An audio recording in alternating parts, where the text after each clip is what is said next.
सभी स्टूडेंट को मेरी तरफ से प्यार भरा और दिल से नमस्कार। और मैं लेके आ चुका हूँ आपके सामने बिहार पुलिस के टॉप और महत्वपूर्ण क्वेश्चन। आ जाइए मेरे साथ, जुड़ जाइए, एक बार लाइक और शेयर कर दीजिए, क्योंकि आपको पता है आज जिस बच्चे ने पेपर दिया होगा उसको तो लग गया कि जो पढ़ाते वही आता है वास्तव में, पर जिसने नहीं दिया है ना वो ज़रूर देख लेना, क्योंकि मैं सारे जो क्वेश्चन ला रहा हूँ वो टॉप क्वेश्चन ला रहा हूँ। मेरे भाई ये ध्यान रख लेना कि आप जो क्वेश्चन पढ़ा रहा हूँ मैं वही ऐसे कैसे क्वेश्चन आपको पेपर में देखने को मिलने वाले हैं। टेंशन लेने की ज़रूरत नहीं है। जिन बच्चों ने पेपर दिया है उनको लग गया है कि सर जो पढ़ा रहे वही आ रहा है, कोई टेंशन लेने की ज़रूरत नहीं है। अब जिनके बाकी है वो ज़रूर पढ़ लेना। तो पहला क्वेश्चन देखो क्या कहता है, निम्नलिखित में से अवध लखनऊ के अंतिम नवाब कौन थे। अवध और लखनऊ के अंतिम जो नवाब थे वो कौन थे, आपसे पूछा गया क्वेश्चन है। तो मेरे भाई आप सभी क्या कहोगे, क्या कहोगे? वाजिद अली शाह, यानी मेरे भाई वाजिद अली शाह। ऑप्शन नंबर मेरे भाई बी बिल्कुल यहाँ पर सही और सटीक हो जाएगा। अगर मैं कहूँ कि अगला क्वेश्चन देखें, इंग्लैंड के जेम्स प्रथम के राजदूत सर थॉमस रो किस वर्ष भारत आए थे। ये आपको बताना है कि कौन से वर्ष वो क्या करते हैं, भारत आते हैं, वो वर्ष कौन सा है। तो आप सभी क्या कहोगे? आप कहोगे सर वो वर्ष था ऑप्शन नंबर बी 1615। जो बच्चा 1615 देगा वो बिल्कुल सही है। बताओ अगला क्वेश्चन। अगला क्वेश्चन आपके सामने देखो, किसने अल्बुकर्क ने गोवा प्राप्त किया था, ये आपको बताना है। तो आपका उत्तर यहाँ से क्या रहेगा? जैसे आप कह सकते हो यहाँ से मेरे दोस्त कि बीजापुर, यानी बच्चे ऑप्शन नंबर जो बी देगा वो यहाँ से बिल्कुल सही हो जाए। बताएंगे सभी दोस्त इस क्वेश्चन का उत्तर क्या होगा। क्वेश्चन का कहना है टीपू सुल्तान ने कितने सैन्य बोर्ड का गठन किया था, यानी सैन्य बोर्ड का गठन किया था टीपू सुल्तान ने। तो यहाँ से आपका उत्तर क्या रहेगा कि 5 सैन्य बोर्ड थे, 7 थे, 9 थे या 11 थे। मेरे भाई आपको बताना है यहाँ से आप सभी का उत्तर क्या हो जाएगा। तो आप सभी कहोगे सर जी ऑप्शन नंबर सी 9 सैन्य बोर्डों का इसने गठन किया था टीपू सुल्तान ने। अगला क्वेश्चन आपको कह रहा है अंग्रेजों का सबसे अधिक विरोध निम्नलिखित में से किसने किया था, यानी जब अंग्रेज भारत में आए थे तो उनका जो सर्वाधिक विरोध किया था वो किस ने किया था, ये आपको बताना है। जैसे कि सिख संप्रदाय ने किया था, राजपूतों ने किया था, मराठाओं ने किया था, मुगलों ने किया था। अब यहाँ से हमारा उत्तर क्या रहेगा ये आपको बताना है। मेरे भाई आप सभी कहोगे कि सर ऑप्शन नंबर सी मराठाओं ने सर्वाधिक इसका विरोध किया था। अगर बढ़े अगले क्वेश्चन पर, प्रथम क्या कह रहा है क्वेश्चन आपको, प्रथम आलगसिक युद्ध की समाप्ति किस संधि से हुई थी, यानी कौन सी संधि के कारण इस युद्ध की समाप्ति हुई थी, यानी युद्ध क्या हुआ था, बंद हुआ था। यह आपको बताना है कौन से युद्ध, कौन सी संधि के तहत। अब हम यहाँ से क्या कहें कि हमारा उत्तर बिल्कुल सही हो जाए मेरे भाई। तो आप सभी स्टूडेंट कहोगे sir option number C Lahore की संधि के तहत। ऑप्शन नंबर सी जो बच्चा देगा वो बिल्कुल सही है। मैं कहूँ कि अगले क्वेश्चन बढ़े, ये आपके सामने सुगोली की संधि कब हुई थी। सुगोली की जो संधि हुई थी वो कब हुई थी, ये आपको बताना है। क्या रहेगा आप सभी का उत्तर यहाँ से जल्दी से बता दीजिए। मेरे भाई, मेरे मित्र, मेरे यार सभी बताएंगे कि सुगोली की जो संधि हुई थी वो कब हुई थी। हम क्या कहेंगे यहाँ से, हम सभी कहेंगे ऑप्शन नंबर सी मेरे भाई 1816 के अंदर हुई थी। ऑप्शन नंबर जो बच्चा सी देता है वो यहाँ से बिल्कुल सही और सटीक हो जाता है। अगर अगला क्वेश्चन आपके सामने, पानीपत के तीसरे युद्ध के पश्चात पिंडारी कहाँ बस गए थे, ये आपको बताना है। जो पानीपत का तृतीय युद्ध हुआ था, कब हुआ था पानीपत का तृतीय युद्ध, मोस्ट इंपॉर्टेंट है 1761 के अंदर ये पानीपत का तृतीय युद्ध हुआ था। 1 मिनट आप देखो कि मेरे दोस्त 1556 के अंदर द्वितीय युद्ध हुआ था और 1526 के अंदर हुआ था प्रथम युद्ध। यानी ये आपको ध्यान रखना है ये पानीपत के सारे युद्ध हैं। तो आप कहोगे मालवा में चले गए थे, ऑप्शन नंबर बी। आगे बढ़ो अगले क्वेश्चन पर, क्या कहता है अंग्रेजों को बंगाल में प्रथम फैक्ट्री की स्थापना करने की अनुमति किसने दी थी, ये बताना। बंगाल की बात चल रही है यहाँ पर, ये ध्यान रखना है। बंगाल में जो उन्होंने प्रथम फैक्ट्री स्थापित की थी उसकी जो अनुमति दी थी वो किसने दी थी। हमसे कहा है बंगाल के अंदर। तो मेरे भाई हम क्या कहेंगे? यहाँ से हमारा उत्तर क्या रहेगा जो बिल्कुल सही हो जाए? तो शाह सुजा, यानी मेरे भाई ऑप्शन नंबर मेरे बच्चे ए बिल्कुल आपका सही और सटीक है। आगे बढ़ो, अगला क्वेश्चन। प्लासी के युद्ध में सिराजुद्दौला से विश्वासघात करने वाले दो व्यक्ति कौन थे?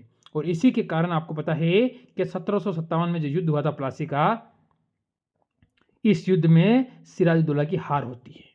ये कारण है, जब अपना ही धोखा करेगा तब दूसरे अपने ऊपर राज करेंगे। ये बात आप याद रख लेना। तो आप क्या कहोगे? मीर जाफर और राय दुर्बल, यानी मेरे बच्चे ऑप्शन नंबर बी आपका बिल्कुल सही है। पर यह आप ध्यान रखना है, जब अपना ही विश्वासघात करेगा तभी तो जाके दूसरे अपने पर ऊपर राज करेंगे। ये आपको याद रख लेना है। अगला क्वेश्चन देखो, ये आपके सामने।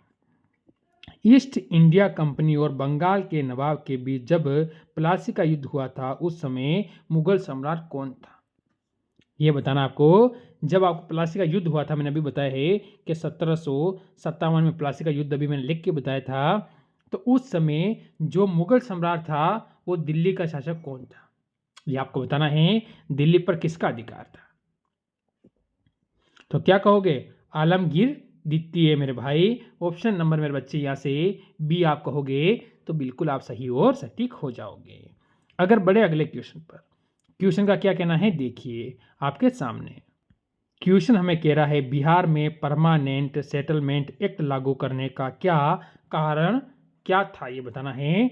अब इसका कारण आपको बताना है कि इसका कारण क्या था।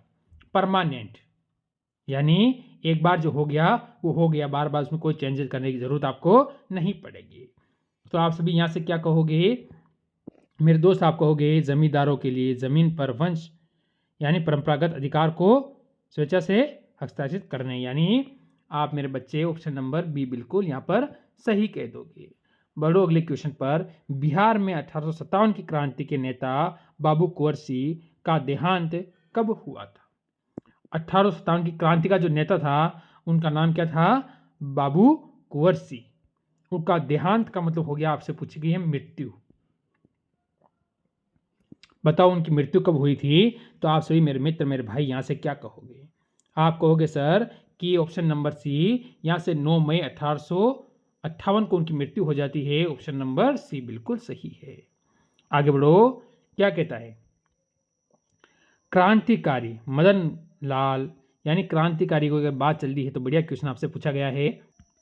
दिनगरा ने किसको गोली मारी थी, यानी इन्होंने किसको गोली मारी थी, ये हमसे पूछा है। तो किसी अंग्रेज अधिकारी को मारी होगी, ये ध्यान रखना है कि किसी न किसी अंग्रेज अधिकारी को ही मारी होगी। बताओ आपका उत्तर क्या होगा?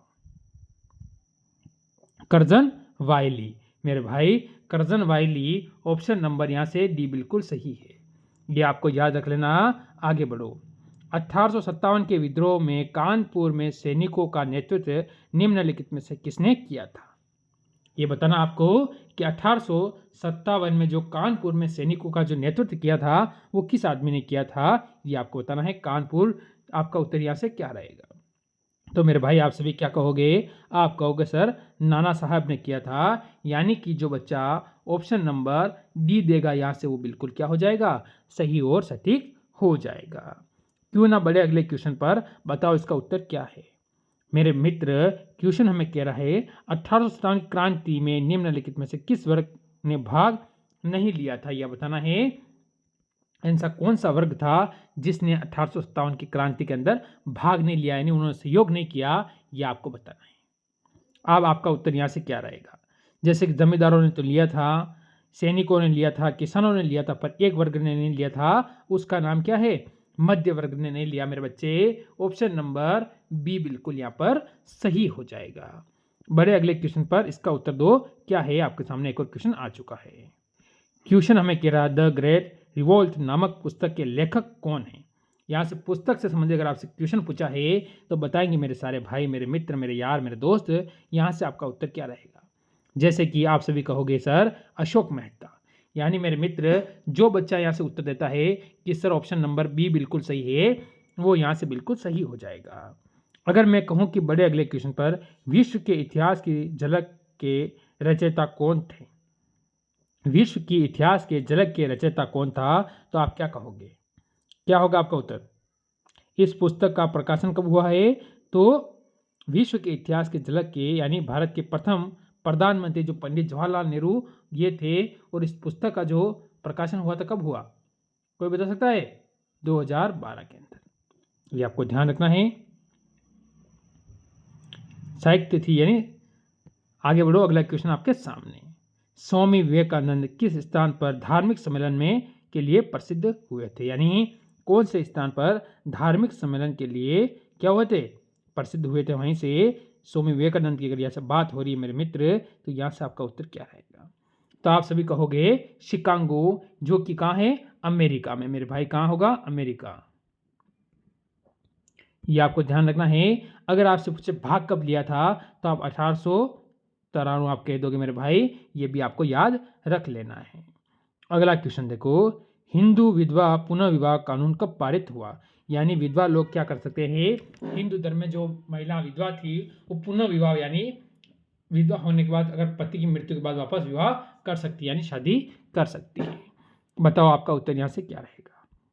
मेरे भाई आप कहोगे ऑप्शन नंबर बी सर हमारा बिल्कुल सही है, जो कि 1856 जो बच्चा देगा वो बिल्कुल यहाँ पर सही और सटीक हो जाएगा। अगर अगला क्वेश्चन आपके सामने आता है, मौर्य काल में प्रशासन में किस भाषा का प्रयोग किया जाता था? मौर्य काल में, जिसके संस्थापक कौन है? चंद्रगुप्त मौर्य। चंद्रगुप्त मौर्य इसके संस्थापक है, ये तो आपको पता है ना। ठीक है, कोई बात नहीं। तो आप सभी कहोगे प्राकृत, यानी मेरे भाई मेरे बच्चे ऑप्शन नंबर जो डी देगा वो यहाँ से बिल्कुल सही हो जाएगा। मैं कहूँ कि अगला क्वेश्चन देखो तो इसका उत्तर क्या है? अर्थशास्त्र के अनुसार सीता भूमि का अभिप्राय क्या है? ये बताना है कि अर्थशास्त्र के अनुसार सीता भूमि का अभिप्राय आपसे पूछा गया है। यानी आप क्या कहोगे यहाँ से? तो यहाँ से मेरे भाई कहोगे आप जनजातियों द्वारा जोती जाने वाली भूमि, यानी जनजातियों द्वारा जोती जाने वाली भूमि। बच्चा ऑप्शन नंबर सी यहाँ से जो देगा वो बिल्कुल सही है। आगे चलो, द्वितीय आलंग मैसूर युद्ध के समय गवर्नर जनरल कौन था? उस समय जो गवर्नर जनरल था वो कौन था? आपका उत्तर यहाँ से क्या रहेगा? गवर्नर जनरल के बारे में आपसे पूछा गया है, तो आपको अपना उत्तर देना पड़ेगा। तो लॉर्ड वेलंजली, यानी मेरे बच्चे ऑप्शन नंबर यहाँ से जो दी देगा वो बिल्कुल यहाँ पर सही और सटीक हो जाता है। मैं कहूँगा और बड़े अगले क्वेश्चन की ओर, तो बताओ इसका उत्तर क्या है? किस एकमात्र अभिलेख में अशोक ने स्वयं को मगध का राजा बताया था? ऐसा कौन सा अभिलेख था जिसमें अशोक ने स्वयं यानी खुद को मगध का राजा बताया था? कोई बच्चा यहाँ पर बता सकता है अपना उत्तर? कौन से अभिलेख में अशोक ने खुद को मगध का राजा बताया था? तो आप क्या कहोगे? क्या कहोगे मेरे दोस्त? बाबू अभिलेख में, यानी बच्चे ऑप्शन नंबर ए आपका बिल्कुल सही रहेगा। चलो अगले क्वेश्चन पर इसका उत्तर दो। किस मौर्य शासक की हत्या उसके सेनापति द्वारा की गई थी? ऐसा कौन सा मौर्य शासक था जिसकी हत्या उसके खुद के सेनापति द्वारा की गई थी? तो बताना मेरे दोस्त इसका उत्तर कमेंट करके। ये आपके थे आज के टॉप क्वेश्चन। बताना आपको कैसी लगी क्लास। अच्छी लगी हो तो लाइक शेयर करना। मिलेंगे कल इसी समय एक और क्लास के समय, यानी टाइम रहेगा शाम को 7 बजे। सभी को जय हिंद जय भारत।